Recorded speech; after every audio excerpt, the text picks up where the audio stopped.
I've invented a concept which I think is really useful for every business, and it can be stolen from a brilliant guy called Will Guidara.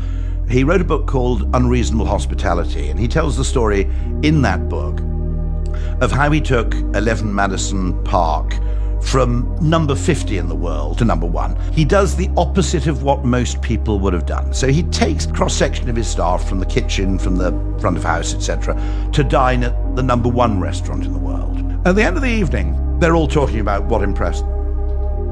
And Will Guidara says something really fascinating. They're all talking about what was good about the experience. And Will says, I'm not interested in any of that. I'm not interested in copying them, what they already do.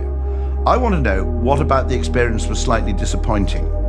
And then I'm going to double down on making the 2 things this restaurant was disappointing about utterly brilliant. And I call this reverse benchmarking. In other words, it's the opposite of benchmarking. Don't ask what your competitors are good at and try and copy that. What you're doing by that is you're optimizing for the wrong thing. I would argue, and I would as an advertising guy, you should optimize for attention. In other words, make a difference where people notice. And where you get attention and surprise is in doing something that nobody was expecting.